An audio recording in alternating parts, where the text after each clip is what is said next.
to create, then you're doing a disservice to humanity, in Mm-hmm. my opinion. Yep. No, I agree. Anyway, yeah, we got onto that one for a minute. Hey, no, it's an important one to to keep bringing up, because there's gonna continuously be a push. You know what I mean? Whether it's Mhm. just from people that are, that's one of the interesting things about AI on the business level. Me, I'm a business guy, and so it can help you productivity wise, big time. Absolutely, that's in There's cer- conversation at business too. Yeah, you're Mhm. 100% on that. There's certain right Time places and a and place. exactly, but when it comes to creative things that are really, I mean, you can't expect to touch somebody's soul with something that's been made through AI. So, on that exact note, right? It's not exact, but it's the analogy that I'm going to press on. So, in this, we're live streaming. This is going to be heard by We're on all the YouTube MCs. and IG now. So, Yeah. so I'm going to say something. Um, and I want to say at this point, probably 90 ish or more percent of the people do this. So, I got nothing to say about it. You know what I mean? It's society is doing it. Um, I just have a thing, whoops, about being on stage like this with your phone, reading the lyrics. And sometimes I feel a little funny when it's in the booth. And again, I'm not an MC, I'm not a vocalist, but I do sing some backup vocals. I have recorded myself raps. I have journals filled with songs, Hmm. lyrics, lots of them, good, bad, or indifferent, whatever. But I have years and years of poetry that I've written. And I've noticed that there are a couple of MCs that I've drawn with that I respect the shit out of, and in their way of recording, they don't really. We'll record everything because you never know when you're going to get a dope take. But the best takes and the ones that the people are going to feel, right, to bust on what you just said about feeling what you're putting out there, does not come from you reading your words when you're laying them down for the world to hear.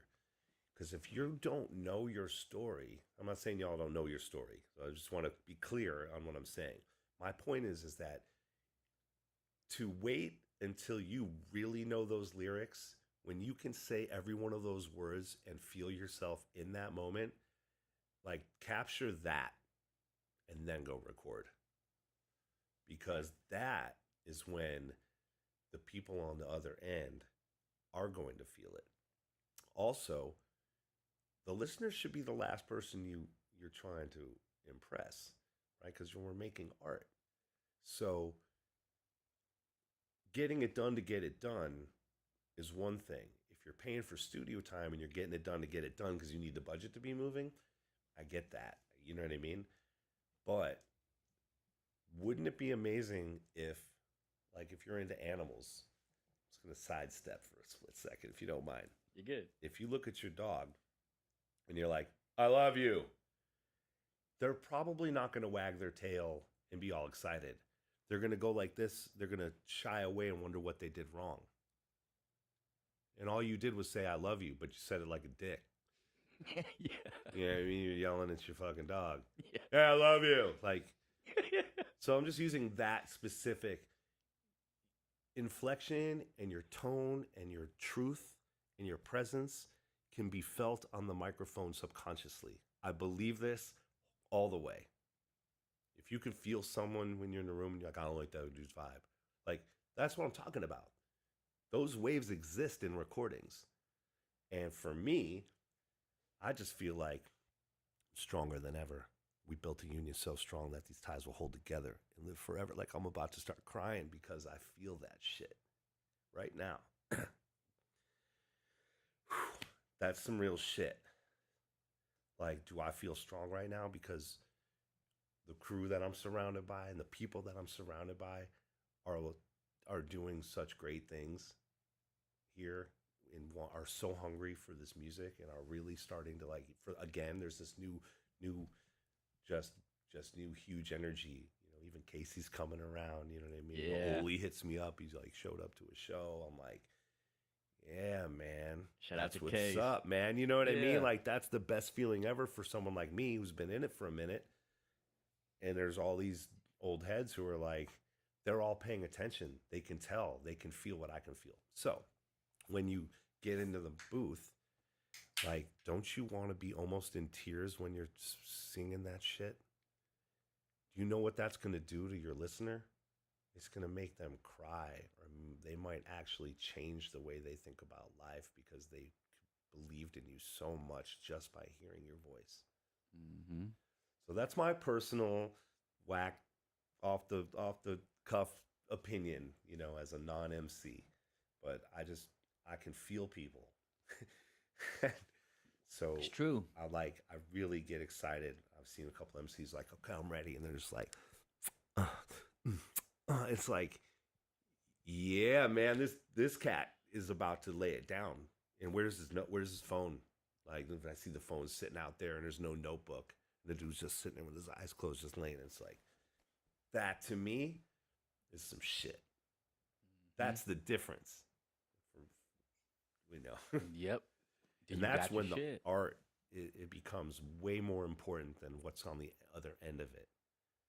You know what I mean? Mm-hmm. You listen to Rick Rubin. Rick Rubin is, producer, all-time producer, and he's always pushing the idea that, listen, man, listener, no offense to the listener. Of course the listeners are first in a whole different world, in a different way. But making art, you got to make art because you love it. You got to put the tone on there because it's a certain way. You got to say the words because it brings out a certain emotion, and that is what will be left splattered on the canvas. Mm-hmm. Yep. Nah, it's absolute facts. I can loop this back to something that just dropped. It actually was yesterday. Everybody knows about the Tiny Desk series. Oh, yeah, man. And yesterday, Scarface dropped his Tiny Desk. And I mean, man, and it just shows one of the first things that, I always get from a Tiny Desk is the power of a live band. The power of a live band is just something completely different, and it hits so much better when it comes to connecting. You know what I mean? A live band will connect so much better with people compared to just your music coming through some speakers. So hearing Scarface with that live band, it actually, he's a storyteller. And so it really accentuated what he was saying, And I mean, he's one of those MCs, right? I mean, he's doing exactly like you're talking about. He's letting it all come out through his song, through his words, you know what I mean? And so you're feeling it all. And so, shout out to Scarface. Check that Tiny Desk out if y'all haven't. It was a dope one. It was a really dope one. Just came out yesterday.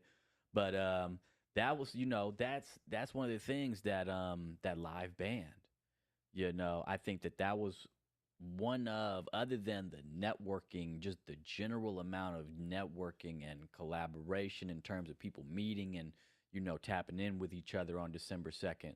The live band is one of the crux points there that really took that show to that next level. That's the whole thing about it. Tiny Desk,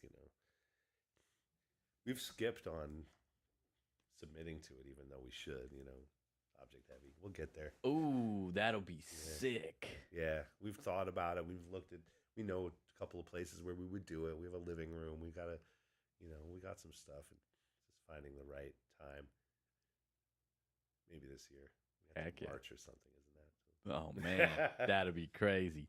But shout out, and that was the other thing, too, though, man. I'm sitting there watching that Scarface Tiny Desk, and Mike Dean was doing the keys right behind Scarface, man. And I looked at Mike Dean, man, and I'm like, that's Swizz right there. You know what I mean? And that just reminded me, see, that's what we're all fighting for. You know what I'm saying? Like, we want Humboldt County Hip Hop to get on, to have that lens on the scene. So that way, when a dope, MC's up there at a Tiny Desk, he's going to shout out to Swizlo for the keys. You know what I'm saying? That's our whole, when a Humboldt County hip hop artist gets on a Tiny Desk, you already know they're going to pull Swizlo for the keys. That's what we're fighting for, y'all. Like, we're fighting for a lens on Humboldt County hip hop. And a lot was just done on December 2nd for that. That's the big picture. That's the thing that's bigger than all of us. Is like, when we were talking backstage, I was like, listen, everyone's got, some people have fans, some people have, are kind of fresh and just kind of doing it to do it. Um, some people have been in it a long time. Some people are crushing the road, right? Highways out there doing bigger shows. You got cats that are making real use of the interwebs. You know what I mean? And really getting the streams and getting international presence. Mm-hmm. Like these are all extremely crucial for someone like me for the culture of Humboldt County music. Because the truth is, again, I've said it before, I'll say it again. The trees, you don't want to be trying to cut all the damn trees down. That shit already went down. The salmon, that game's fucked. Crab's sick. The weed's legal. There's resources here that have gone away. We're in a small, remote area, and Humboldt County boasts that we have the most artists per capita in the state, right? Is that what it is? I think at least for sure, yeah. So if that's the case, and I know there's grant money that goes towards it, but you know what I mean? Like Humboldt County needs to be on the map for music and art and culture. You know what I mean? Dwayne Flatmo went on like David Letterman, you know what I mean? Yep. Back in the day, like, and that's the kind of thing we want to, movies are made up here, you know what I mean? That Jim Carrey was in or whatever. And it's like, but what impression are they leaving with when people who have an international voice come here? What is the taste they're leaving with? So for me, when I owned a venue, it was really great to hear guys like from Potluck. One Ton would always be like, "Yo, man, Red Fox, man, one of the hottest spots for sound and hospitality, man. Y'all got that shit. You know what I mean? Like he's like, and I travel all over, and Planet Asia's come through, and Talib's come through, and lots of people have come through. Yep. When I was a part of that, hella acts. Oh yeah. have all come through Humboldt, and it's nice to hear from a local MC that has made national presence be like, hey man, just so you know, y'all made some noise, and like, so for me, I was like, yeah, we can make noise from here, when bands or DJs come through, and it's like I used to kind of mess with someone who's like, hey, putting your friends on is cool. Of course it is. You want your friend to blow up, of course it is. But if they have no fans and they're not bringing 50 people to the room to open for Talib Kweli, I don't even know who's open for. I'm just saying, like, let's just say a big name artist is coming through. Well, it's our obligation. It's the people who are putting on the show's obligation to fill the room as early as possible. For why? Let's just start before the show, because if you don't fill the room and you're not selling stuff, you're probably going to be closed within the year. Right. And we can't afford to lose any more venues or any of that. So you got to have artists that are going to bring people out. And that's no disrespect to your friends or someone who's talented but just hasn't blown up yet. Like it's not out of disrespect. It's out of, we got to fill these rooms. And I want Talib Kweli, or whoever, is on, to go back to their city and be like, oh man, when I was in Humboldt, it was dope, man, because, it's like the show was great. The opening act, they were like good cats, and they were really talented, and they brought like 100 people out. And then this one cat gave me some weed and was like, and then it was such a good night that they, like just kind of covered our tab, and it was like, Humboldt, man, good for them, like that's important for the culture of Humboldt County. Yep. You know what I mean? So absolutely, you make a good point about, it's like we have to, Highway needs to go out there and be cool. You know what I mean? Which he is. I'm just saying, like when he goes on tour, he comes home and people are like, yo, that dude from Humboldt is dope. Not only is his artistry gonna rise and his fan base people are gonna start putting the lens on Humboldt County. So what are we doing? What was Potluck doing? What is Garth Vader doing? What is, what am I doing? What is Digging Dirt doing? It's like, hey, we're screaming that, hey, this is our home, and this is where there's a lot of really good music coming out of, and a lot of good art and food and engineering and other things, and it's like the only way that this community is going to thrive, as opposed to barely survive and watch more and more people leave because they can't make a living wage in Humboldt. So the artists out there, like, it's like we have to support each other. We have to mentor best we can. Like, maybe that's part of the interview part of maybe that's what leads into that part of the conversation. You know that's what I going to mean? be an important part, no doubt. No, and I want to make sure that whether we talk about it here in depth or wherever it is going to be talked about in depth, there's definitely going to be there needs to be a conversation. It is necessary to have a conversation about some of the opinions and views that are out there about Humboldt County hip hop, even amongst the artists. Like it's important that as we're talking about everybody being on the same page, we're going to have to address people's opinions that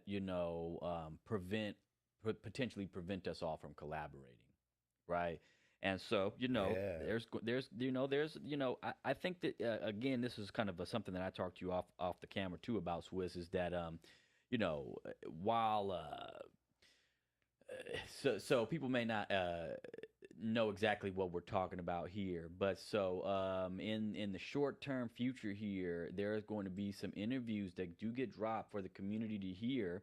Some interviews that happened at the December 2nd show from artists giving their feedback. So it was actually Swizlo. Shout out to you, Swizlo. You had the right questions to ask. One of the questions that people were asked was, what do you think Humboldt County hip hop needs more of? Yeah. Yeah, that was the question that was asked. Oh, and cool. So, Like, y'all are seeing me be surprised right now. I'm like, right, I remember this now. I was about to be sick. So you have to forgive me. No, it's all good. It's all good. World when that was going down. Yeah. Totally, I was like out to lunch. No, that was so we got about 6 interviews or so of Humboldt County hip hop artists, giving their take of what Humboldt County needs more of. And one of the I'm not going to mention any names again because people will hear these interviews out there. They're going to come out, and so we're not, we're definitely not suppressing anybody's opinions or viewpoints in it at all. That's not what we're doing here. One of the opinions and viewpoints that was expressed is that there's a lot of old heads in Humboldt County hip hop and a lot of gatekeeperism, and so that is a viewpoint that is out there that is absolutely going to have to get addressed, and it is going to be addressed. I think that Humboldt County hip hop, it's one of those things. Like I said when I was talking to you when the cameras were off about it, right? It floats back to something that you said at the December 2nd show, right? Like the scene isn't on yet, right? And so we got some people in the community that are hopping in the community, and they're dope, and they're seeing who's in the community, who's been in the community, and they're looking at it and like, well, why is there not like a lens that we're talking about on Humboldt County hip hop? And you got to find somebody to make responsible for that in a way. That's kind of like a normal human condition, right? It's like, well, we see this problem, who's responsible for this, right? And so but again, that's why this podcast is out there. That's why the Humboldt County Hip Hop Congress, the Humboldt Hip Hop Congress is out there, is to get these issues addressed, talked about in a fashion that brings us all together. Right? That's what this podcast has done. It's brought everybody together to talk about these issues, Being open and communicating is really the only way forward, period. Everyone's going to hear there's the telephone game, there's the trim rooms, and there's people talking without having knowledge or having their own valid versions based on their experiences, or right, you know what I mean? Because I believe that everyone's valid to have their feelings. If someone feels something, like, you totally get to feel that. That's the whole point of being human. Like, and I'm not like you, and you're not like me, even if we may be sort of alike. It's like we're all very individual, and my upbringing and your upbringing is definitely going to change the way we see things just by design. You know what I mean? It's the human condition, as you said. Mm-hmm. So yeah, that's an interesting. I mean, as far as gatekeeperism, I guess maybe we'll save the bigger conversation about it for the next one. But in short, if anyone has thought of me as trying to be a gatekeeper or any of that, I mean, the only thing I could say to that, I mean, when we first started doing this, there just weren't that many people doing it. There were just like, I mean, there was potluck, and their crew at Absolute on End, and Christina Fernandez. You had Humboldt County Freestyle Kings, both big groups. They had James Boy, you had One Ton, Baby J, Al Rock, James Boy. Did I say James Boy? One Ton, Christina Fernandez. And then they had all the boys from Absolute on End, Chris Elliott, Roland and Chris Carroll. They were like a deep crew of heads. And then there were others that would come around. And I just moved here, so I didn't really know. I just knew they had a studio because I joined the Freestyle Kings, which was Adam, Garth, Cat Lanky, may he rest in peace, Jubal, Tucson, and then Eli, who was 15, and he made his way in by design, really, I guess, because Galen was the 15-year-old G Davis, right? Shout out to G Davis. Yeah, shout out to G Davis. DJ, fantastic percussion, but he was a 16-year-old kid who was in the Freestyle Kings. He was in the band. Another young cat, yeah. Super young. He grew up with all of Subsab and Beryl Alexander, and he liked those kids all grew up together. They were the second generation from my world, right? And so yeah, just when that happened, there was really just like there might have been some groups. There was Manifest, who had been out there. He was like Jubal always says like Manifest in Lakota. They were like that was like the first that he remembers. And he's kind of near my age, and grew up here. So he's like, that's who he remembers. And he was rapping by himself. And then we came across and I joined the band and Potluck was there. So there was just a few people, and then LCA, and there were a few groups, and Highway showed up eventually, you know what I mean? And it was, and then Thick Family, but that happened a couple years later, Jay the Sarge and Gil. I'm missing a bunch, but there was, by 2002 or 3, there was, what was happening then is what's happening now, right? We were part of something, a bunch of groups showed up, and then it started getting cool, and then Oli started getting involved and having all the groups on. You know what I mean? So Oli and I had this in common. We were both like, he's from Detroit. I think I'm from Chicago, and we like really love Humboldt and never leaving. You know what I mean? And like, so we both kind of like, and him in a way different and bigger way because he had such deep understanding of the community and what it needed, and had he was able to facilitate a lot of cool shit. So over time, it's just like once the scene starts to pop. You really have to let it breathe. So I've never felt like I'm a little protective when someone's like, hey, I just moved here and now I'm Humboldt Hip Hop. Yeah. Like, not really, man. I know I'm not even from here. And I can tell you that the 6 out of the 15 names I just mentioned not only are some of the nicest MCs, DJs, producers, but they also grow the best weed on the planet, literally. They all win all the, you know what I mean? Like Ridgeline, like these guys are their crew are winning awards. They're the best of the best. So, I take moving here and being Humboldt I don't take that lightly because I wasn't allowed to do that shit. I've been here 27 years and there's still people who are like, who the fuck is that guy? Like, oh, Swizlo. He's like, so, I'm like, yeah, man, all of my friends have had their kids here and shit. Like I own a business. Like, are you kidding me? Like, what are you even talking? Like, you know what I mean? So it's a tough one in Humboldt life sometimes. And to be like that. So because I attached myself and was like super down with that Soham mentality and just like these guys became my brothers, it was easy for me to feel protective of our scene, and I would go out on the road and be like Humboldt hip hop, Humboldt music. So now, there's a whole generation of kids that like when I see or hear that personally, I'm like, all right, cool. How can we be down? Like, if y'all getting beats from random whatever, like, why aren't you getting them from me and our crew? Let's build this shit. Like, I'm super down. Like, let's keep this shit at home, because then the foundation builds. Because what if 3 or 4 MCs pop while producers and people are working together? Like, then suddenly it's becoming bigger.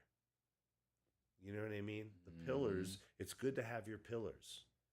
If you got a studio over here, the podcast is over here, another studio over here, 2 MCs are working with these guys. You got a dude with a band that's blowing up and has a clothing company, and then this clothing company, and these guys are all working together now.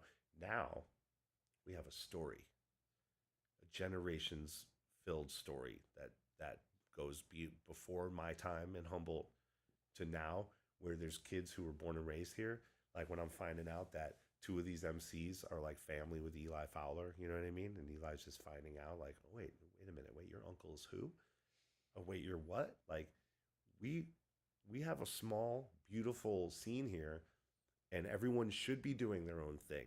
But in solidarity, like the whole point of putting on a show like that on December 2nd was to be like, let's get everyone together. Like and I saw that it was going to happen because in the rehearsal, all the MCs that showed up to do their 20 minutes, they stayed. They brought some drinks. They brought some snacks. They brought some weed. There were like 15 people hanging out, bigging up and getting excited about each MC, and everyone was watching each other. And it was like, see, this is what I'm talking about. These are a bunch of people with their own autonomy, with their own plan, with their own stories, their own opinions, and their own things they hear from everybody else. But my world is like, nah, let's just swirl it up because there's no time for this bullshit. There's only time for Humboldt Hip Hop to be noticed on an international stage. There's a lot of talent here. There's a lot going on here. And so when the Hip Hop Evolution on Netflix series is happening and you see all of those, in my mind, Humboldt Hip Hop needs to be on there. We all need to be on there. There's a real movement here. Yep. And it's 20-something years old, but it's in its infancy. So when it comes to gatekeeperism, it's like whoever's acting like fuck you, they're probably not people I'm working with. If they are, let's talk about that shit.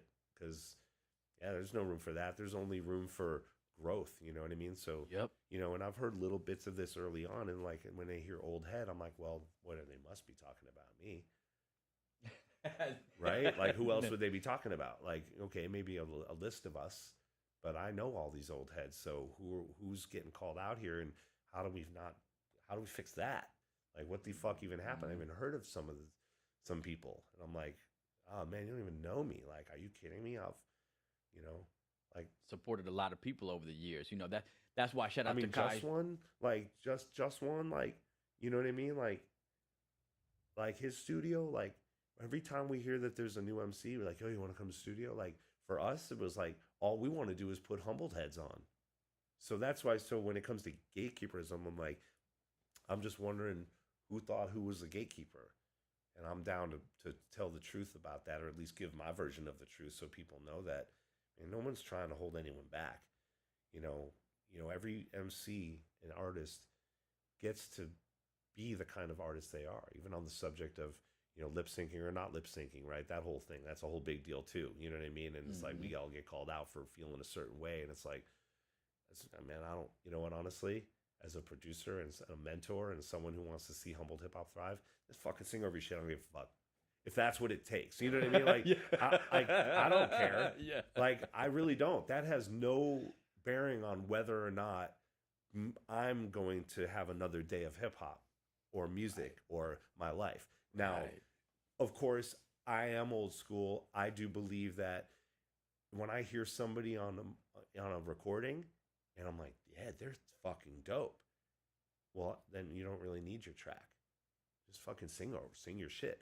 So one thing that got to happen with this Humboldt Hip Hop Showcase is that most of those artists didn't sing over their stuff. And now, singing over choruses and having backups for parts of verses, like especially when we were like playing the beats with, trying to, because we wanted to bring those tracks to life in a real way that the listener could understand. Like, we want to play Rowdy's track underneath, and we talked about not doing it. And Imani was like, dude, we don't even need the track. This is dope. You know what I mean? But we chose to do it anyway, only because just some of these songs are out. When we do soul, when we do Nomad, it's like kind of have to have that shit there, because otherwise, we'd have to spend a couple, like maybe some real time finding the tones, getting with Juice and getting the stems of the not only the lyric, but like some of the tones, so we can actually put them into the keyboard and make the sounds exact. Like, we can go there, right? But we wanted to bring our own version, our own orchestrated version of it. So if we have the beat and we can embellish a little bit. Like when half the MCs are like, oh, Swizz, no, that's cool, but do this thing you were doing. One's like, yeah, you don't have to mimic the electric piano line because it's on there. Do you? Knowing that I'm not going to fucking jack all over his shit, and play everything and just hype the beat, jack the beats, Anyway, you know, all Yeah. that. So it's important to, at the end of the day, it's like, It I that ain't was trying that to was be a gatekeeper, man, at all. Like that's like the last thing on my mind. My mind is like I'm like one of the oldest in the crew, if not the oldest in the crew of the current of the this large group of Humboldt hip hop heads. mm-hmm. So yeah, I have more interest based on how much less time I probably have to live. All you cats are in your 20s, like I could be gone in 10 years, you know what I mean? Y'all be 30 and just fucking getting life going. So for me, yeah, I'm attached to to flying the flag of Humboldt hip hop high, but that's not. It's like we're all the gatekeepers. It's not. It's not a crew of us. It's this. It's this. This is the gatekeeper. The people Mm-hmm. showing up and being down and repping Humboldt hip hop. Right. You're a gatekeeper. You're your own pillar. You're a piece of the foundation. You know what I mean? So when you think about these groups I mentioned earlier, when you say Kaiser, you're about to mention about Kaiser, Yeah. Kai's J, Yeah. it's like these are just foundation. You think about hip hop generally, you have to look at Russell Simmons and you have to look at Rick Rubin and Run DMC and you have to look at Africa Bombata. You have to go back. You have to go way back. Mm-hmm. You have to go back to the 50s. We can get down that rabbit hole if you want. Yep. No, I You know? know. but No, I but to know. be more present in for the 50 years of hip hop, let's just say that. Right. That's a foundation. So those forefathers are like people who stand tall for their community and they rep Humboldt hip hop. I mean, they rep hip hop in their area and nationally as much as they can. So what did we learn along the way? Is like, well, we have this small community that's now growing. It's like we want solidarity in that because it's important for Humboldt County as a whole. Because if any of the artists I work with like wins a Grammy or like makes $10 million because they sold a record and some shit got like, what do you think we're gonna do with that money? You think I'm just gonna say fuck Humboldt and bounce? You know how many people are gonna fucking benefit from that shit if it goes down? A Mm-hmm. kid grew up here Right. and makes millions of dollars. What do you think's gonna happen? Unless that person's just totally jacked. You know what I mean? Like, but Mm-hmm. most people who are Humboldt people, if they thrive on the name and their artistry through music and Humboldt, I mean, shit. Highways working with Tech Nine, like that's a big deal. Mm-hmm. Potluck was with Cottonmouth Kings and SRH and Suburban Noise. You know what I mean? There Mm-hmm. was a lot of activity along the way. You know Yep. what I mean? Garth Vader's made some noise. You know what I mean? And I've been in multiple bands, but it's Object Heavy now. And Digging Dirt. Like there's groups that are starting to become nationally known. You know what I mean? And some of these younger cats that are making noise internationally and like getting streams and like people in other states are listening, then Yep. that's extremely important. Yep. Shout You out to know, my friend Maniac. Maniac gets streams all over the globe. You know. go. Yeah. I love seeing it, just the spot. I don't support Spotify because hey, they don't support my friends, the artists. But the Wrapped and all the lists that they drop, hey, that is data. That is showing what we tap in with, what we listen to, or who's listening to us. And so, I love I seeing mean, it. it's all relevant. I got my Spotify little thing right here. The rap Watching thing, my quarter pennies coming in. yeah. Yeah, no, we got no, not the rap, but we have we got all of our stuff.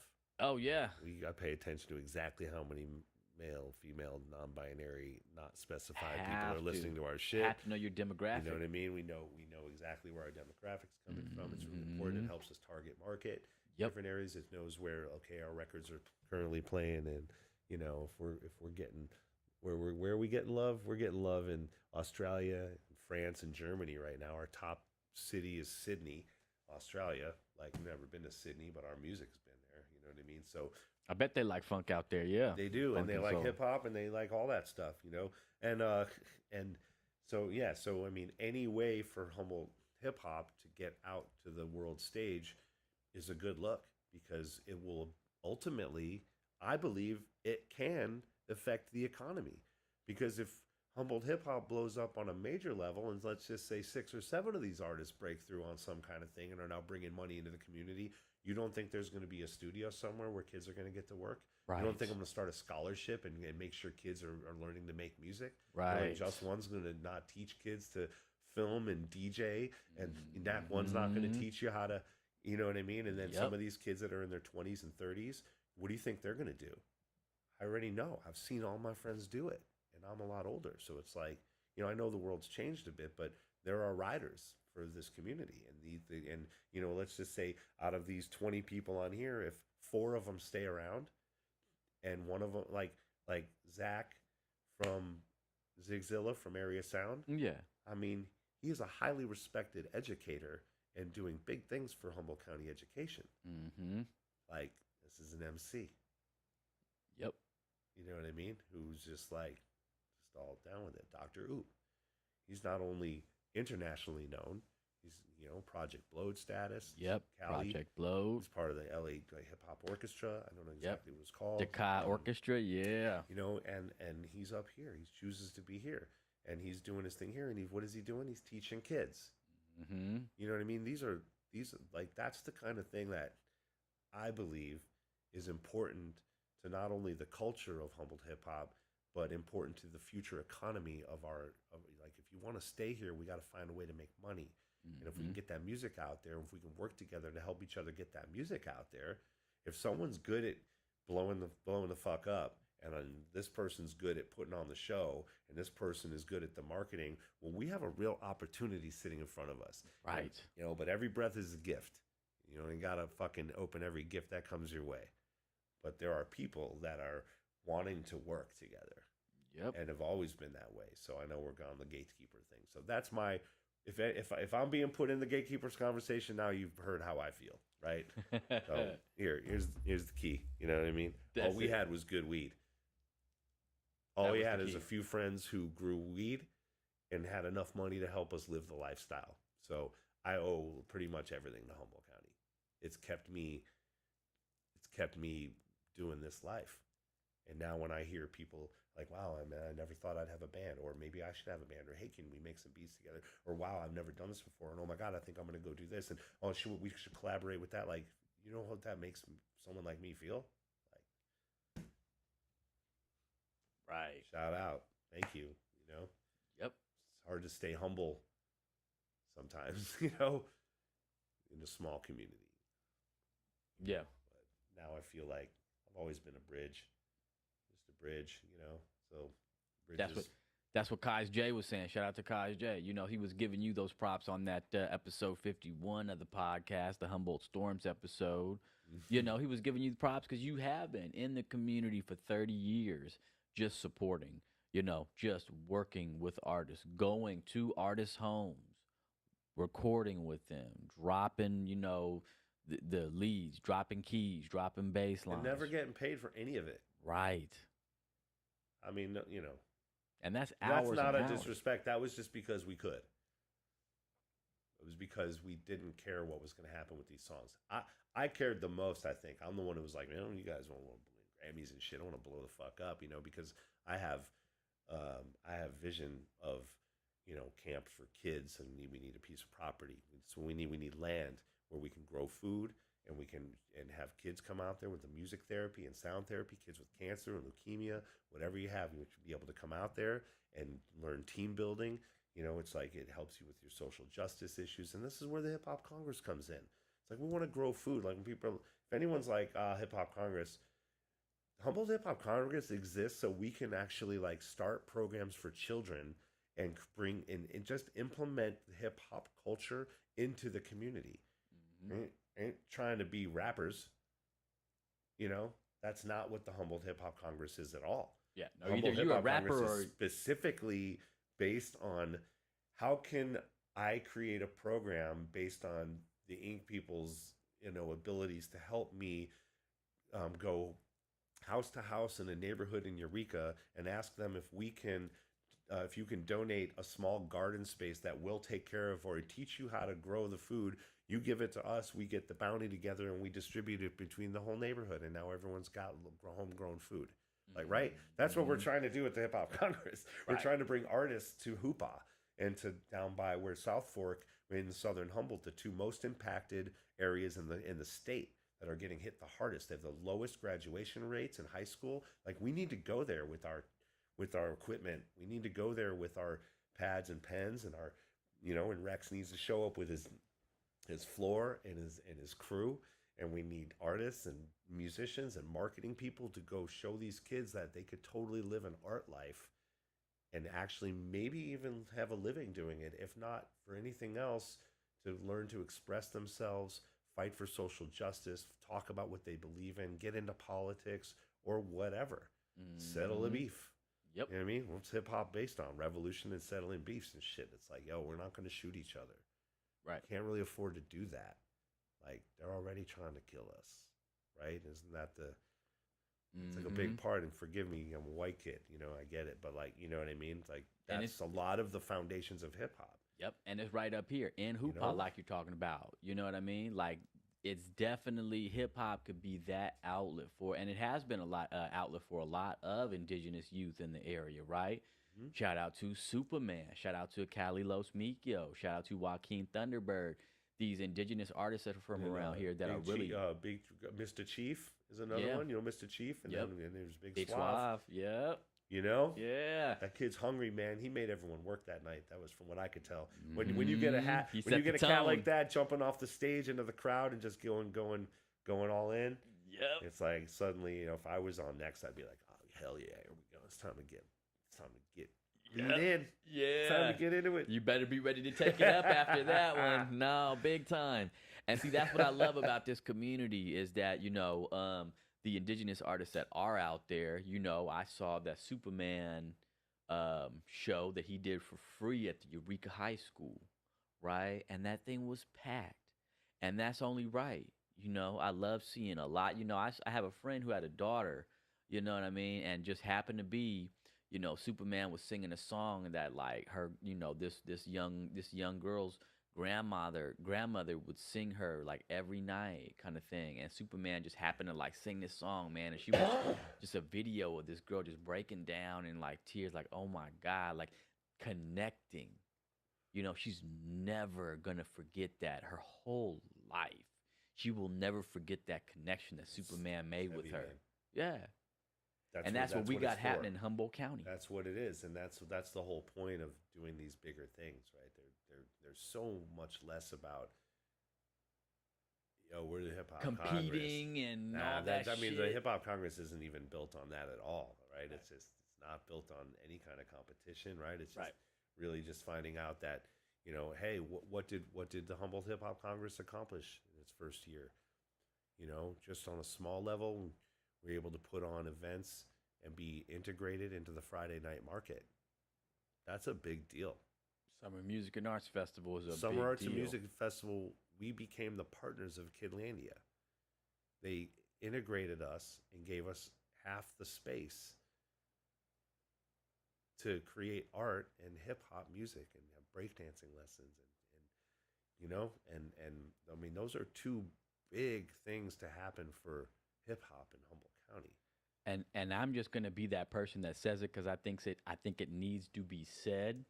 We're talking about at the Summer Music and Arts Festival, thousands of people being exposed to hip hop that would not otherwise be exposed to hip hop.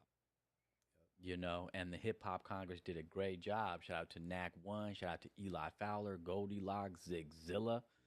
Man, I saw Julia handled she all killed of that. had The like art. teaching, had all the kids making that beautiful piece that's going to get hung in Garberville in honor Mhm. of hip hop. Like that's a big deal. So you're right. That's Yep. Julia headed up the mandala, right? It's a Mhm. beautiful piece of wood that got painted on and stenciled by her and a number of children in the community. And that piece is going to be hung somewhere in Garberville in representation of the Kidlandia and summer arts, and it's a big, it's a big thing that we're trying to get done here. Yep. And it's And that's again, really thousands beautiful. of people saw the unity that hip hop creates in a community. Exactly. You know, That's it, man. that was what the Hip Hop Congress did, and that was what one of the first big ones that we know. The Oyster was it the Oyster Fest or some music and arts? No, the Which one was Oyster. Yeah, the Oyster Fest happened, and then the following week, I think. Oh right? yeah, it was all the same month. Yeah, it was a big that's right. That was And that a was lot. another big one that the Humboldt Hip Hop Congress got a space to do stuff not only at the Oyster Fest but also the Canna Fest, right? Just by being, we weren't really repping as the Hip Hop Congress at the weed event. But we were all there. we were all there and played a role and got on the mic and and it was like we're just there to. And we want as many people involved as possible. We need volunteers. We want people to help. There's kids who want to paint. You know what I mean? There's kids who want to feel like that, and some of the time we get some of these art supplies donated and we can send you and your kids home with this stuff. You know what I mean? That's another cool thing is that you can get art supplies and we'll get them for you if you can't afford them, if you feel any which way. This is like a safe place to be.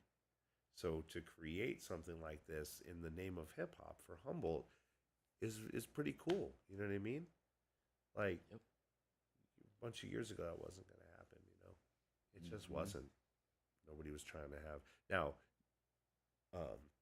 Subliminal Sabotage, Humboldt County Freestyle Kings. There are numbers of groups. Those are the groups that I was part of. So, we performed at Reggae on the River. And we were welcomed into the weed community pretty strongly because we were repping weed, Humboldt weed, basically straight up. So that was our thing. Humboldt County Freestyle Kings was all about medical 215 legit. And when Garth got his script because of his back and hip situation, he walked out on stage with his card, right? He has his medical card, the laminate, but the laminate was like as big as him. Oh shit! He walked out on stage and it was like blown up to the biggest size possible. It was like a gigantic. He went to Kinko's or something, you know what I mean, and came out with a gigantic script. Oh hell and it was yeah! his, and he came out and he's just like, "Yeah, motherfucker, 215 legit. Give me my weed." You know what I mean? Like it was like that was some real shit. Oh, when we weren't man. afraid to talk about it in 1999, 2000, 3 years after medical. You know what I mean? And at that point, there was Dr. Mikaria. Everyone knew Mikaria. He basically, there were just millions of copies with his name on it and all. He was just passing them $100, $100, $100. Yep. He was like, people not the plant, people not the plant, people not the plant. Boom, best shit ever. But it sparked a revolution. And we were making music to talk about it. And there were heads up here who just weren't really feeling that. They're like, "Oh man, can you all shut the fuck up?" And we're like, "No, we're totally singing about Humboldt hip hop." Yeah. Medical Hip weed hop is about happening. awareness. It would be wrong to not be aware of what's happening in the community. Yeah, and really, it was people who just genuinely felt concerned. They're like, "Oh, I don't really need people coming to my property, like because they heard I got weed growing, or someone's like, don't be telling." It's supposed to be the secret, you know what I mean? That makes sense. It was just that time. It was just the very dawning of where we're at now. Right. Like I got to see that, like in 2005, 2008, 2011. Like, we weren't. I wouldn't be on the video smoking weed and where my address was. Right. Right. Right. Even in 2017, when I started doing the Rope Report, 18 or whatever, and smoking weed, I'm like, "Oh, this is this person's weed." I had people who were like, "Oh man, you crazy?" I'm like, "No, weed's legal." Yeah, but not everywhere. It's like, "Yeah, but I live in California," so I was just not afraid to. I didn't give a fuck, man. I don't know. No one's busting me. Like I'm not doing anything. Somebody's got to pave the way. I mean, we did that, like and not me. Obviously, I'm just one of a bunch of people who wasn't afraid to just be like, "Oh, Rep the repping culture. this shit." Yeah. Period. I own a company called Fat Bowl. What do you think I'm gonna do? Like, Yep. no offense. Hey. Repping this shit. If you don't know that this is the bowl and this is the first hit that gets away, you got to protect that first hit. Everyone loves their first hit, man. Of whatever it is you Hell yeah. get in on. Nah, hell yeah. Nah, that's what's up, fam. No, I definitely agree. So like you said, I think that this topic that we were talking about is going to get more discussion to let people know. So I'm gonna put the call out now, just for whoever's watching live, whoever's watching after the fact. This is the call out. Me and Swizz are going to be having a roundtable episode. All right. We're going to have some homies on there. You know what I mean? And I'm not just going to say, hey, this is who we're going to have on here because I haven't reached out to these people yet. But I'm talking about, you know what I mean? I'm saying I would love to have, Aside come and sit down on that podcast. I'd love to have Highway come sit down on that podcast. I'd love to have Eli Fowler come and sit down on that podcast. Sequoia Falk come sit down on that one. Get GMG in there. You know what I mean? Probably get get Albert in there. We definitely got to have Hip Hop Humboldt represented. You know what I mean? And might even want to get, you know what I mean? Hey, it's welcome for anybody's welcome to it. That's the thing about it is you're welcome to come. This is not a closed session. Oh yeah? Yeah, this is gonna be an open session. I'll be ready. Yeah, if you were on the show, you are invited. So come down to the Hip Hop Humboldt studio. I'm not talking about my house here. I'm talking about the spot with the table, the stream. You know what I'm saying? The stream guy's office, right? You know what I'm saying? Come down there. And we're gonna have a round table.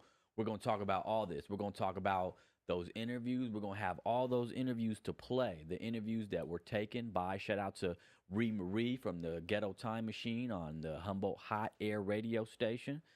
She was doing all the interviews. We're going to play all those interviews. We're going to talk about it. We're going to talk about the feedback that we got from people that included discussions about gatekeeperism. That's going to be discussed. We're going to talk about something that comes up again and again in this community, the issue of lip syncing. We're going to talk about that. We're going to talk about any other items that come up from the people that want to decompress after that December 2nd show. But tap in with me, tap in with Swizz. We're getting that happening. That is going to be going down in January. If you can come out, you come out. We're going to let you know, even if you can and maybe not. We're just going to let you know when we're going to do it, and you come out, then hey, you know what I'm saying? I'm going to have a bunch of mics set up and come down and get your piece. Put your words in. You know what I mean? It's good because it really, again, on the subject of solidarity, it's like, everyone likes to, social media is set up for us to show off all our good shit, right? I believe that leads to more suicide. I don't want to go too dark on everyone or nothing like that, but I feel you. Am convinced that the reason why everyone's depressed is because your social media game ain't up as where you need it to be, or whatever. And it's and again, I hate being an old guy, man, because it's just, but I'm not coming from that place. I'm coming from a place where I know that it's important to talk about difficult stuff. Like, when I go off, I don't do it so much anymore because I don't really feel like the repercussions of like a bunch of people deciding that to tell me what they think about my opinion about some, like, cool, man, I'm not here to start a debate. I'm just writing something on my Facebook. But when you write something on your Instagram or your Facebook, you're eliciting a conversation just by doing it. That's what happens when you put something on there. Someone's going to be affected, and they're going to respond in a certain way, right. And that way might not be what you were looking for. When you put up something extremely important, and somebody says something completely adverse to your whole thing, and it's the first comment, and it just kind of fucks your whole fucking plan up. It's like, that's just social media, right? It's just like, that's what happened. So when you post things, you got to be prepared for what's to come with it. So that feels like bullying. You know what I mean? It's like, oh, I put something up there and be like, yeah, that's crazy. You're lame. Why would you put that on there? I don't know. That's stupid. Like, you're a fucking bully when you do that. No offense to anyone who does that. Like, when you talk at people because you're safe behind your shit, like, you're just being a dick. Right. So, not to say you're not valid for feeling that way. Not to say you're not valid for responding that way. It's not my job to tell anyone how to be human. I'm just saying that a lot of the breakdown in human condition that's currently happening is based on our need for the social media to be popping. For likes. So when you say, hey, we're going to talk about, like, I care what someone who lip syncs or chooses to, I want to know why and care about why, because if that person is doing it because they believe in that and that's what they need to do for their artistry, then I would be hypocritical if I didn't support that, right? On just a basic level. I'm not talking about the importance of hip hop. I'm not talking about the importance of, being in a cipher or or getting your bars up or doing a show or whatever. I'm just saying generally, like I feel like again, as I said, I'm like it's not really up to me to tell an artist what they should do. It's only up to me to be like when an artist says, "Well, I'm doing this," like, all right, if I choose to be involved, then I'll be like, okay, I'm going to lean into it and be like, all right, I got you, man. I'm going to help you make the best of this. Boom. You know what I mean? That's the only thing we can really do. So, anyway, It's all about keeping that bar high. yeah, We just got to keep the high. standards high for Humboldt County hip hop. That's Forgive me, I didn't mean to interject. Just to conclude that it's the importance of bringing these subjects up is not to get into debates one thing, but it's because of the solidarity that's desired. It's all based on the solution. If there wherever anybody sits, like it's important to support each other. So it's important to understand where every person is coming from, regardless of their take. And it's okay to argue about it. It's okay to debate about it. But at the end of the day, we are Humboldt hip hop. So let's just, let's have these conversations. So when it comes, when you think about it, it's like, wow, we're going to open up the floodgates on a couple of different subjects that are really important. You know what I mean? And there are other subjects too that you brought up, so it's exciting to see and hear what people feel, because it's just going to increase our knowledge of each other. right. You know, Right. I'm exposing myself by saying all these things here today. I'm putting it out there how I feel about these subjects. And some of the when I talk about suicide or something like that, it's like, hey man, I just know people have killed themselves. And I know people who have sent me messages saying that my road report might have actually kept them from fucking drinking for the first time in 5 years or whatever. That's so. I'm getting all nervous talking about that shit, but it's like I just feel like letting out the importance of who you are, good, bad, or indifferent, should be okay. Shouldn't have to feel anxiety about being like, yeah, man, I feel like shit today, man. Honestly, how you doing? Not that good. Yeah, you should smile more. Nah. Actually, fuck you. How about that? Like, Right. I don't,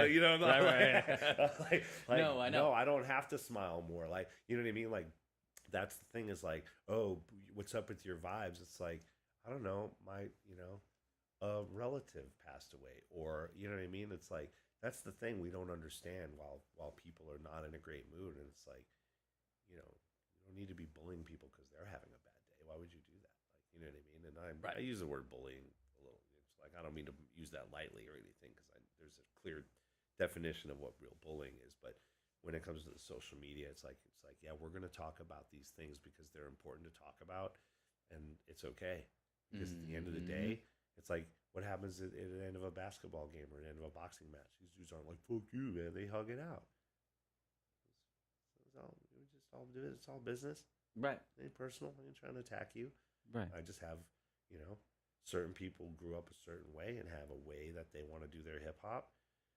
And, and it's hard to deny like the droves of information that's coming out currently about their thoughts on that subject. You know what I mean? So it's like it kind of clarifies a certain mentality and a direction that people believe in.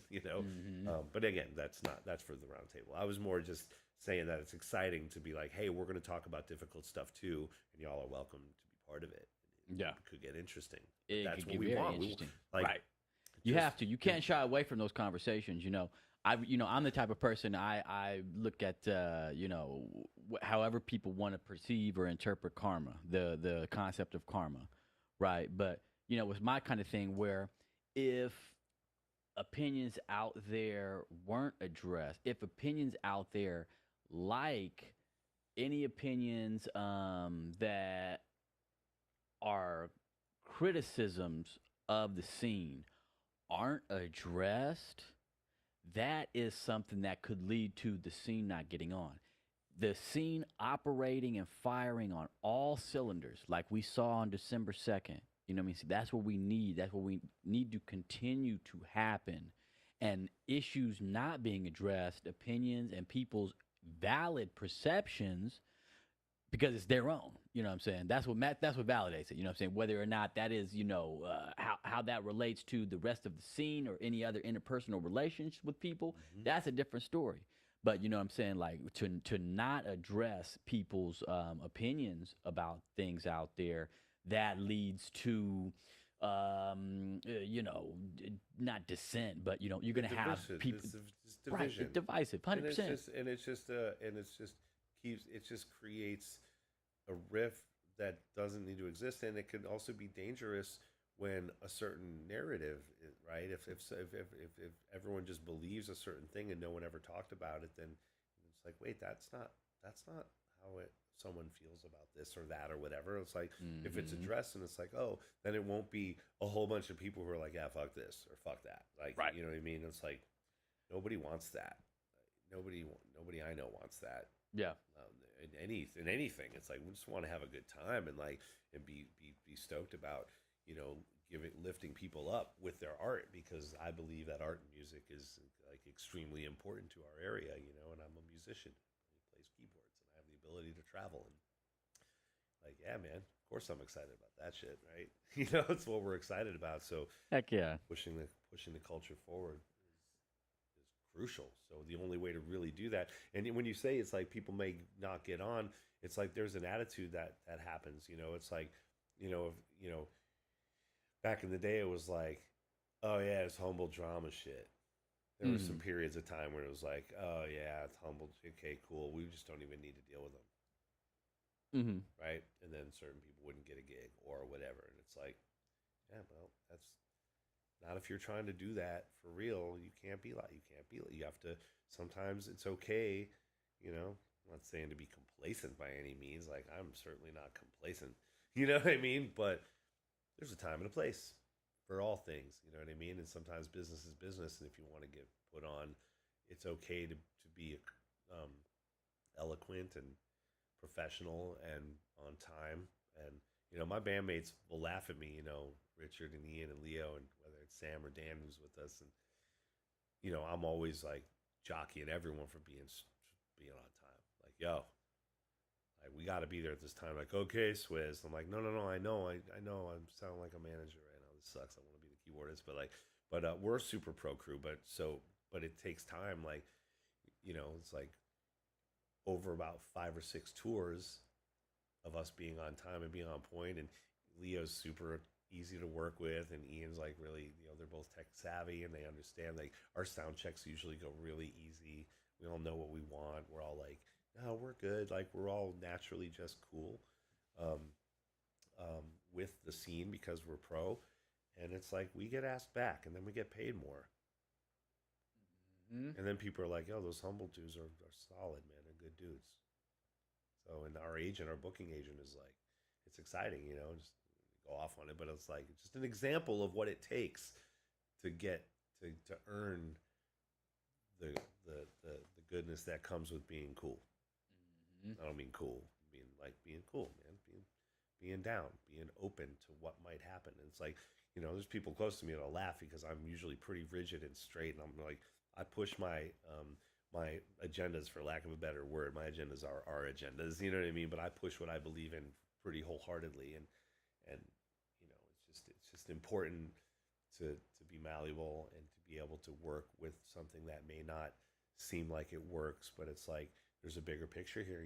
It's always worth just kind of riding it out, and so and then what happens is that you do get put on, and then you get invited to do the big show. You know what I mean? And then you get invited back because, yeah, you were cool. You didn't get super wasted and fall over on some shit, and you didn't go over your set time just because you decided to. Like, no, come on, you get your time, you get the fuck off the stage, and you say thank you. You know what I mean? And it's like, and that's not me saying. I'm just saying like that's what people that are putting on shows want from an artist. And it sounds funny, but it's like you don't have to be kissing ass, but just being eloquent, man. It's just being eloquent and getting in the door, and is really what is important in my opinion. And it's like I look at Highway, I know how he is. He's a super sweet dude. He goes out there and he's just like spreads that love, and he's good to everyone. And he's like super down and open, and he's like a sponge and wants to be down. And it's like And that's, he's setting that example, and that's what I hope that a lot of cats out there in Humboldt County hip hop are, they're looking at that example.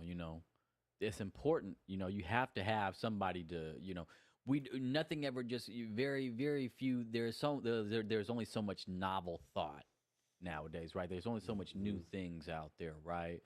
And so you have to have those people that to lead, right? And so Highway is definitely one of those guys leading around here, leading the culture, leading the scene, Mm-hmm. And so that's why I love to see him at the December 2nd show doing tracks. You know what I'm saying? It was dope to see him with the live band behind him. You know what I mean? Like that was, and that was just, one more aspect of him leading, showing the way, showing, hey, no, it doesn't matter if you're just just barely coming up or the dopest MC around here. You know what I mean? You tap in. You tap in with the community. You come out to the shows. You come out to these shows and you give it your all. Every single show between him, between Eli Fowler, Knack One, Flo J Simpson. That's the same like three or four guys that you were talking about earlier. That you were talking about. Where you consistently did work with them, shows with them. And then boom, now they're just doing. Now they get picked all the for booty shaking shows and stuff like that. Yeah, no, you we have did. to tap in. We did bring that up. It's like, another big part of, with Object Heavy, when I have, Knack or Eli on, it's like they become like these extensions of the crew. And kind of, and most MCs really are. Those guys have been special to it because they've been directly involved. The band is backed Knack One numbers of times. Eli and I have had our own bands together. I've made beats with them, and so there's those cats that I've worked with for a long time,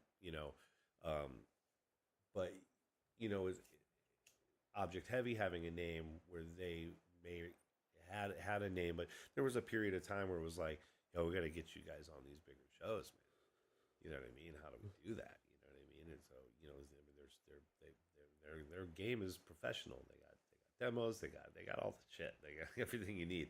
And but it was fun to do the Charlie show with Rashawn and Scarab and Eli and Knack, and it was like the timing was right because they had gotten booked for a couple other shows, and then and Booty Shaking got real excited about them, and it was like like that was happening for them anyway, but it felt good, knowing that they're like, oh yeah, shit, these guys are particularly good. You know what I mean? Like, yeah.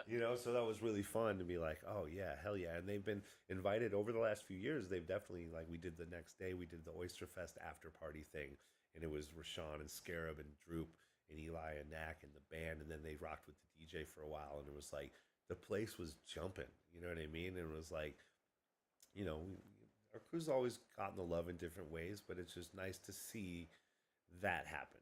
You know what I mean? It really levels things up a little bit. You know what I mean? It's like it's like timing, getting on the right gigs at the right time, linking with the right people in the right way, and being humble along the way is a grand slam.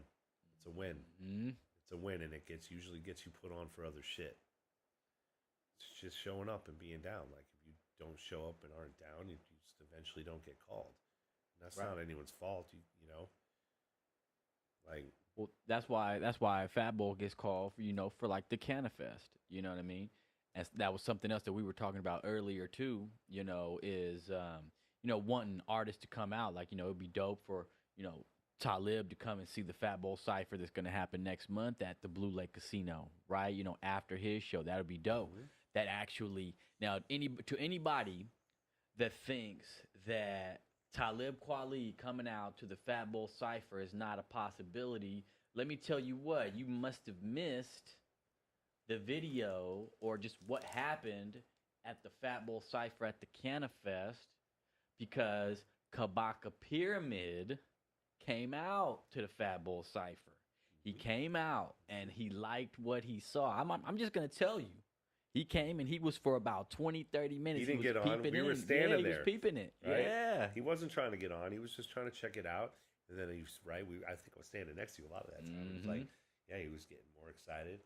And I remember, right, we were like, oh, I think he's going to get on the mic. And he was just like, yeah, man, fuck this. He couldn't stand by any longer. Yep. That was the coolest shit. That's like, again, the Fatbull Cipher, I know it's got mine and Chris's name on it, it's Fatbull, but like, if it weren't for Knack One, deciding to take on the general spot and like holding it down, and then, and of course Eli, whenever he was around, he'd always be down, and it's just like, it's created some cool shit. Rashawn's been in on it, cats from Living Legends have been on it, and it's like, we don't have all that stuff recorded, but you're right, man. That Kabaka showing up, it was dope, and he really enjoyed it. He enjoyed it so much that when he came back to town and he had the Wisdom band there, they specifically asked if we could do a Fatbull Cypher before his set, and we played 4 songs, and then we did a full cypher with the band and DJs afterwards. Oh shit, he asked for it. Yeah, LG. So G, and I don't know if Kabaka was like, "Hey, I want the cipher," or G was like, talk to their manager. I don't know the details, but I know that they were like, "Yo," Jay the Sarge was like, "Hey, man, they talked to us about doing a cipher. They love that shit at the Canifest." Oh, nah, that was so Sarge hit me up. He's like, "It's bro. my band, so I don't want to just step on that shit, Swizz. But why don't you bring a keyboard out and we'll just do something special? Just Noonan's in the band. Like, let's just do something." So I got invited to play. Like, I was just be like, "Cool, man. No, you have my blessing." And he's like, "Nah, it doesn't really feel." He's like, "You should be there, right?" I'm like, "Ah, cool." I just didn't want to step, but Keezy is Alex is the man. Like, it was cool. It was just super fun. We rehearsed together, learned a couple of hot songs that everyone knows from different generations of hip hop general, and then got the boys out on the set. Guys who were at the Cypher got to do that show. Took that Fatbull Cypher at the Canifest to the next level. Yeah, literally. Yeah, it became part of the Arcade Theater show at Kabaka Pyramid. So it became integrated into a show, as opposed to just having our spot at the store. You know what I mean? So, and I'm not even gonna lie. That was literally that happening right there. So I was unfortunately, whether I was sick or somebody in my household was sick or whatever reason, I wasn't able to come out to that one. I wasn't able to make it to that one, which bummed me out. But let me tell you what, just that happening like that is what gave me literally the inspiration. And I'm not going to say I just bit off of it, but I'm saying that gave me the inspiration to say, hey, if Talib is coming, you know what I mean? And Blue Lake Casino's giving HipHopHumboldt the Wave Lounge for the pre-show and the after show, we absolutely have to have Fatbull in on that process beforehand and afterhand. Thank you. Yeah. I mean, you're not biting on any of that. Like, I'll be clear to everyone. Like, if I'm doing something, it's because I was inspired by someone else. And if you do that, and I mean, you don't even have to use my name or Fatbull or any of that. But the fact that you chose to, without even just being like, "Oh, I'm doing this, Fatbull friends and Fatbull fam," and it's like, that's cool, man. It's like, all I could say to someone is like, feels like they're biting. It's like, yeah, no, do this whole. You absolutely should do this. Just if you get caught up or don't think if you don't have it figured out, just let me know. I'll help you. That's it. You know what I mean? Like, tap in with Swizlo. I don't care. Like, everyone, the more the better. I'm not saying we should saturate. I'm just saying, like, that's a whole different, maybe that's part of the round table. Saturation is one thing, but like, I implore everyone to continue to do this because people are getting excited about it. The fact that Humbrew's allowed that to happen. Like, we're stoked about local hip hop having MCs in the room and all that. Like, that made me really feel good. I've been here a long time, and there's only a few hip hop things we've done there over the years, and it's never been like just the locals, and you know what I mean. It was just really great, and we have a good relationship with Humbrew's and Knack. Hit them up, and it was just easy peasy, man. So it was cool. It was really, really great that it happened, and now now you're integrated in it by being part of the wave during the hip hop show. Like, it's just smart business. Like, you know what I mean? It's good for business, and it's good for Humboldt hip hop. Yep. So that's like really exciting. So bite away, you know what I mean? Have at it. I took the shit from someone else. Like, I don't know who. You know what I mean? We get inspired by each other, and the fact that you're doing that, like, I've just noticed both of yours and Knack's flyers just all coming off of that show. I was like, boom. And I know you were doing that already, at Louis. Like, it's not like you just started doing that, but it's just really fun to see that not only is it continuing, but I can tell that more heads are wanting to be down because there are more names on the flyers. Mm-hmm. Yep. Like, I think that was a part of it. We have to. It's all about rallying the whole community. That was what December 2nd really did. Having over 20 MCs. Then we had over 20 MCs all tapping in that green room, all tapping in in front of the stage, checking out who was on the stage, hanging on the side because they were going to be on next. You know what I mean? Like chilling. Like I ain't trying to give it up for the homegirl Imani, you know what I mean? But she was stoked. She was super stoked over there, you know. And for a lot of these cats out here, you know, and it's just the fact of just like this podcast a lot of these cats, this podcast was the first media exposure that they've had. Period. Right? That show was the first live band exposure that a lot of those cats have had. Period. So we need to, whoever it is, me, you, everybody out there. It's not about diluting it. Whatever you can do to support Humboldt County hip hop, let's do it. I mean, Reef was like, when we did the rehearsal, he was just like, oh man, you know, it was really fun to watch him. There was just like all these cats, and I had already connected with Carter Soul and in the studio a bit, so there was some kind of old soul shit going on with him, man. You know what I mean? I was vibing with him and but it was like, it just all sounded good, you know what I mean? And it's just like these cats were all really excited. It was fun to, you know, Albert, like Sequoia went off. I mean, dropped to the floor.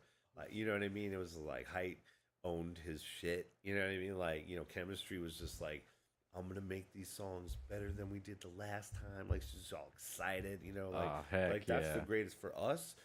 That's what made it all worth it, was like, you know, yeah, we got paid a little money, everyone got paid a little money, you know, but what's worth it for me and our crew is like, it's super fun, and I just enjoy watching young artists get excited, inspired, turned on to something they haven't done before, or see what their future looks like, because that was so amazing that they're never going to be different because of it. Like, if those things happened, like, bam, we just set off a fucking atom bomb. You know what I mean? So I'm excited to see what the next few years, let alone the next few months, looks like. Yep. You know, and I'm thinking that we'll do this every year. You know what I mean? We'll do a holiday showcase every year. That's solid. I'm definitely in, and I know a whole bunch of MCs are in. Yeah, I mean, if it becomes a thing where it's like, oh shit, okay, 10 more MCs want to be involved, then maybe we'll figure out how to do it in a place that's more of a day fest, where it's an all day thing, and maybe we get a bigger band, or we get a few. I already been thinking about all that shit. Hey, honestly, like at that point too, man, that's when we do it. That's when all the vendors that we have come, the vendors that pay the vendor fees, man, that pays for a lot of the party, because those vendors that are going to come for that day fest are going to make some sales, because they know that there's going to be hundreds of people at that. Yep. The vendors did well, and then I put on another show which is not hip hop related at all. It was Deadhead stuff. I saw that one, yeah. With the Jerry Band type of stuff, and all those vendors all made money. So I'm really excited, because I'm like finding a renewed path with dealing with vendors and having people be able to come out and make some money while music is happening and art is happening. So that's like the whole point. That's a crucial part of this whole thing too, because you and I have been talking about that for a few months, right? Pulling out more and more sponsors. Yeah, to sponsor a lot of this work out there, to sponsor the parties, you know, the events. It's all coming, you know what I mean? The people that were part of it before were really excited for us. I think now that we've made a success of it, you know, I think Mo has some projections to build on. You know what I mean? She knows that it works. We both, you know, so we'll do a little research, right? We'll have a little roundtable discussion of our own, you know, and see how big we can do this. You know what I mean? If we can do it in a bigger space and make a full day of it, maybe that's how Humboldt Hip Hop Congress will be putting on classes during the day. There'll be workshops. There's stuff that can happen, plus performances throughout the day. There we go. And see, we only need, like, I would say, if we had, like, let's just say 2 to 3 more, shout out to Fresh Strain and the Gangery for sponsoring that party straight up. You know, shout out to Steve Geeter and G down there. They're doing important work, not just for, you know, the cannabis community, but for the community at large, you know, by supporting this. And so, you know, we just had, let's just say 2 to 3 more dispensaries, because I'm trying to tell folks, I'm really trying to tell my homies, I'm trying to tell the dispensaries out there, you know, like, this is the way. This Humboldt County hip hop used to be primarily fueled by cannabis dollars. I mean, we were the mess. We were the vehicle. They were the fuel. Mm-hmm. That's how that worked. Right. The cats down in Southern Humboldt were making sure that we could go to put on shows, do private parties. They were always getting down. I mean, to this day, I've got old school heads handing me, making sure I got plenty of weed that we can go out repping Humboldt with. Right. You've seen it, right? I come around with 5 joints for everyone. Like, I don't grow weed anymore. I don't own property. I'm not out on the hill. I've never really been. I've worked on hills, but that's not my life. My life is the front line of Humboldt music. That's what I'm living for. This is my kids. I don't have children.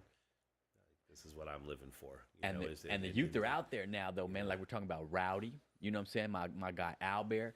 And those are the people that if they end up, I'm not just talking about specifically them. I'm just talking about if a lot of these artists out there collaborate with these cannabis dispensaries and brands out there, get some sponsors. You know what I'm saying? Get some money for the work that you're doing for Humboldt County Hip Hop. Get that extra boost and exposure. You know what I'm saying? And collaborate with these cannabis brands out there. That's how we recreate that synergy that happened when it was cannabis fueling the hip hop shows and the hip hop culture.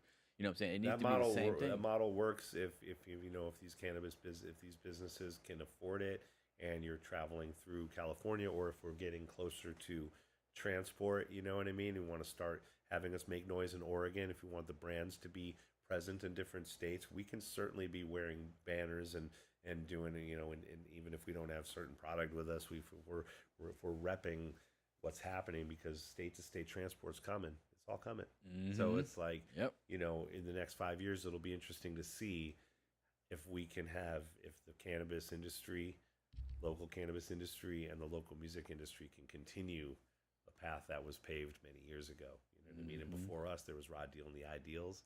There was a whole scene in the 80s. That was all, before my time about there. Hey, I mean, no, definitely, man. It's kind of like that return of those ideas that were never wrong, that weren't wrong in the first place, right? It's just, not capitalizing, but repeating success, the successes that were out there, right? So I just encourage, you know what I mean, like any of my homies that are listening to this, tap in with the dispensaries. When y'all go out there to some dispensaries and buy some chronic, don't just buy it, and flirt with the bud tenders and everything like that. That's not the only point of it, right? Talk to that general manager. Be like, hey, hey, I'm out here performing in Humboldt County hip hop shows. If you want your brand out there, give me a shirt. And that's the most simplest thing, right? If they can't give you a shirt, right? And we'll put you on the list. They'll bring for the you show. A pre-roll, and then you can be like, yo, this is some of the best weed I smoked all week from this farm, thanks to this dispensary. Boom. And and if you just, the least you could do is watch your sales go up. And if they don't go up, then don't do it again. Right. It's just all part of it. Marketing. You test it out, see if it works, and be like, our sales were up 9% in these last 2 days. Well, how come? It's the same thing with this, with the algorithm. When Object Heavy's on the road, our numbers is up. You know what I mean? When we're at home, they kind of dip, and we have to work harder to keep present. It's just a natural thing. So it's like, it's like really good to watch the market, and in that case, dispensaries like dropping, like what did Fresh Strain do? It's like gave me 16 pre-rolls to hand out to all the artists at the rehearsal. You know what I mean? It's just like you just hooked everyone up, man. You just wanted to hook everyone up. Yep. Now that's how it's supposed to be. That's collaboration. That's that brand collaboration. You know what I mean? That's the way it should be. That brings me to a good point. I just want to real quick take a moment to shout out the top sponsor of the HipHopHumboldt podcast is Eureka Florist. All And right. shout out to Eureka Florist down there. Make sure you guys are going down there. If you guys need, any kind of floral needs, but I'm talking about if you guys need like boutonnieres and stuff like that, we're coming up on that time of year when kids are going to dances and things, just tap in with Eureka Florist. Eureka Florist is sponsoring the Hip Hop Humboldt podcast. We need more of that. We need more businesses out there sponsoring Humboldt County hip hop artists. Shout out to my homie Asai with what he's doing out there with the How Rude podcast, which actually just wrapped up, had their last episode. Shout out to Chemistry and Aside and Track on the How Rude podcast. But keep an eye out because Aside is starting a new podcast, the Mac podcast. That's the Aside King podcast. You know what Oh, I'm saying? So you guys need to tap yeah. in with Aside and what he's doing down there. He's taking it to new levels, you know. And so I applaud him for what he was doing with Humboldt Hot Air. You know what I'm saying? Real quick too, I want to give a shout out to Humboldt Hot Air. They are, if people don't know this, they are actually working right now to get their first or their FCC FM license. So if that becomes a Oh, FM station up here, right? They've got like 5 hip hop shows on that station right now. And if they get their FFC license, you know, that's gonna be the dopest thing. Then all of a sudden, we've got 5 hip hop shows on the radio that you can tune into on your car in your car. You know what I'm saying? That's gonna be a level up for hip hop because we've all, some of us remember the party. We've talked about the party on the oh podcast. yeah, You man. know, Greg We made the Mack. party song Par TV. Wait, what? There was a Greg was getting ready to expand party radio into Par TV. It was going to be Party TV where he'd go out and interview and do all this stuff. And Locally? yeah, it was on when he was here when Party Radio was still happening, and me and and Underrated and El Jefe and Al Rock, and then we went in and made. And I don't know if Justin, if somebody's here. We made this beat. He wanted our crews to collaborate on the beat. That was the thing. It was Mm. like, well, Pollock and Kingston on the shit. But the only ones who were available was like One Ton and me and Underrated. So me and Underrated made the beat. It was super cool at Hefe Studio. And then it was like 1 in the morning. And we're like, man, we got to get people yelling Par TV. So I'm like, yeah, hit up my boy Eric. And I'm like, what are you guys doing? And you just hear a bunch of people laughing in the background. And I'm like, you guys need to get over to Hefe's right away. And so our drunk friends showed up and they got in the booth. Par TV! It was like this whole thing, and it was perfect. You know what I mean? But Part TV didn't really happen. But we had this track, Oh no, a crew track. Ah, that's funny the though. theme track for his TV show. Damn, I wonder where Greg Mack is now. I think Wonder he's if in back. Vegas. He's in Vegas. I Oh, think okay. so. I'd have to look it up. I send him all the singles of Object Heavy stuff. Oh, It's up his alley. Greg Mack, I think One Ton may have said this. Greg Mack was instrumental in putting our names out there. Both our bands were charting, locally, and he, because of his name, he was able to make some noise with that for us, and he always believed in us. And he told me, and I think he told One Ton this too separately, but he was like, "You guys are doing what like NWA was doing. You guys are like." He's like, sometimes there's just a ripple. He's like, sometimes there's just a ripple. He's like, and when Dre came out, when all these heads, when he was like, and I was, had my, he's like, I could just feel the ripple. He's like, and Swizz, y'all got the ripple. And, we didn't, we made some waves, but it was just, I personally knew that it was going to be the long game. You know what I mean? Potluck hit right away. Freestyle Kings broke up. Those guys got signed to Suburban Noise. I think it was SRH, Suburban Noise. They were rocking. They got a good situation, which was super dope. And it all led to it because Garth and we all started doing our own stuff anyway. And I was living in LA for a minute, making beats down there, which is where Subsab kind of the group started, not Subsab. Subsab started with Eli, Mika, Paul, and Galen in the basement, the purple basement when they were kids. But the group formed because I was in LA, Justin was in LA, Garth was coming down, Eli was coming down, Mika was coming down, Paul was coming down. They were all coming down to LA when I lived there and recording in our studio. So they were just working with us. So all of Eli's album, all of Paul's album got made mostly at Westlake Studios in LA and in Beverly Hills. And Oh like, shit. if you look up who you, Oh yeah. you've heard of Wesley, yeah. Oh, that's where Dre recorded. I mean, and Sierra Sonics was in Reno. The was also when you look at the back of the 2001 where he's just sitting at the console with the green bag of weed. You know what I'm talking about? The 2001 record. Right. So we mixed the Humboldt County. We recorded and mixed the Freestyle Kings record in that same studio in Nevada because Just One and Tucson and Cat Lanky, they were all living in Tahoe. So we would go over to Tahoe. Me and Garth and Adam would go over to Tahoe to meet up with the Tahoe dudes. I would go stay at the producer's house. Me and Justin were and John Selecta Prime were there, and then all the MCs were at Jubal's house. And they were working on their shit. We were working on our shit. And then we would go to the studio in Reno. And we stayed at the studio on a number of times. And it was like Boys to Men worked there and Dre worked there. It was like a big studio. It was dope. That's we crazy. got some old video of this shit somewhere. But yeah, we made a record there, you know, and then we made the Freestyle Kings album there. And it was like in this crazy studio. That's crazy, man. And MCP, I mean, we were just straight working in Michael Jackson Quincy's room. And I like played piano and that shit. Like, it was just bizarre for us to be in there because one of our friends named James was a runner. He went to MI, he went to Musicians Institute, and he was a runner for Westlake Video, at Westlake Studios. So whenever there was no room being used and he was there, if he was off that night, they would let him use the room for whatever he wants because he's a studio guy. They always let their young bloods go and, hey, go ahead, you can use the Michael room, you know. So whenever that would happen, he'd be like, Swizz, come to the studio, just bring weed. Like, so as long as we had weed for him, he was down. And he recorded, and we ended up making a ton of tracks in Westlake Audio, and it was the coolest shit ever, man. That's it was like, crazy. Nobody knew. We felt like ballers. Like, I had all this good weed, you know what I mean? Like, we were, it was like budget wasn't an issue. We were just doing it, man, and nobody gave a fuck. You know what I mean? And it was cool as fuck. There were a couple MCs that came in, and I don't know who they were, and Paul could probably tell you.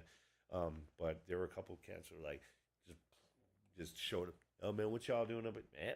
What's all that? I'm like, you want to hit this, you know? And they're like, hell yeah. What y'all doing? Oh, we're just some Humboldt hip hop. They're like, oh shit, okay, all right, you know. And they leave, and I'm like, those dudes are huge. James like, oh yeah, that's I forgot who it was. Like huge MCs, huge artists. Yeah. Hey man, that's hey, something else. Swizz just glossed over this, moved past it like it was absolutely nothing as he's talking about this. But I want to make sure that the cats listening to this are listening to the game that Swizlo just dropped a few minutes ago too. When he was talking about Greg Mack and he said, hey, I still send object heavy singles and music to Greg Mack. So if y'all don't know who Greg Mack is, Greg Mack was the DJ that was running The Party, which was the hip-hop radio show on the radio in Humboldt County way back, right? Swizlo is still sending music to his DJ friends out there in the world because that is how you get your music spun in the world. You send it to the DJs. It's always been that way. Yeah, it's true.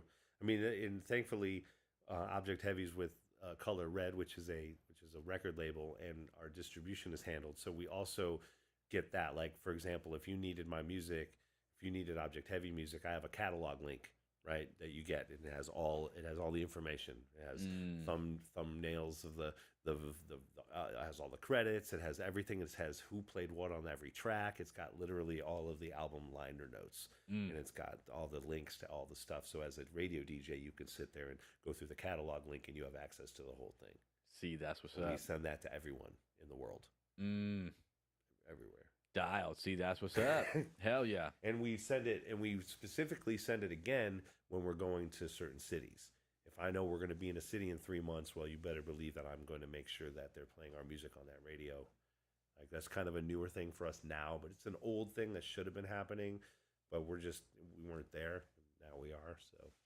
It's an important part to hit. You got to make sure that, hey, if you got contacts out there, if you got that capability out there to send your music to people, and even if they don't play it, but the chance that they might play it, hey, that's going to be potentially hundreds to thousands of people hearing that. I mean, you just send your shit and you bother people until they say yes, no, or fuck off. You know what I mean? Right. I mean, I'll just be Chicago for a second. Like, here, oh, you sent this to me last month. Like, oh, no, I just didn't hear from you. Like, oh, yeah, no, okay, you're right. You know, and then 2 months later, you send it again because you didn't hear anything. They're like, hey, can you stop sending it to me? Like, okay, sure. Or, hey, all right, I'll play it. Or, hey, this is great. I just didn't have time to get to it. You never know why someone isn't playing your shit, but you just got to keep pushing it. And if you're that hungry, if that's what you want, Exactly right. Now, that's exactly right, Swizz. You hit it right on the head. If you're that hungry, see, it's kind of like the same exact thing between are you going to hold the mic, right here, or are you going to eat the mic? Are you hungry? No, right here. Are you going to eat the mic? If you're hungry, you're going to go in. You're going to go all the way. You're going to take it all the way. You're going to do what you have to do. You're going to learn from people. You're going to learn the ropes, learn what you have to do, and you're going to continuously learn. Mm-hmm. Life is a lifelong learning process. Amen. On that note, That's on to the round table next time. going to be it. I think that's it. We did a good 2 hours, 15 minutes. That's not that bad. We started the YouTube a little bit probably in the middle. I don't know what happened there, but we did get the YouTube going eventually. So it had the Fatbo logo out there, the HipHopHumboldt logo. Yeah. Heck yeah. Now, and then we definitely had the IG right now. And let me just look at it real quick. I don't think there's anybody tapping in at the moment, but I mean, hey, how many people did we have on this live here? Man, we were going for about 2 hours on the live. Ooh. We probably had, so we could just do it real quick. Let's go over some of the comments. So shout out to Julie at the Epitome Gallery. What can we do to give back to them now that the world is crumbling? We can lift our community up with music. That's right. That's exactly right. For the growers, for anybody in our community that's experiencing struggles right now, we can lift them back up through music. We can lift them back up economically, because if we can get Humboldt County hip hop to the point where people are making money out here, that's going to start feeding people, feeding families, putting money back into the community right there. Shout out to my homie Damien from the Dirty Rats. Shout out to the Dirty Rats. He was much love to both of you for keeping the culture alive. You know what I'm saying? We had the homie Shiny in the show in the live stream. Shout out to Shiny. Just did a dope job on the sound at that the general show at Humbrew. Dope. Yeah, he killed that on the sound there for sure, man. We had my bro Colt 45 from Skylit. That's Highways crew down in Sacramento.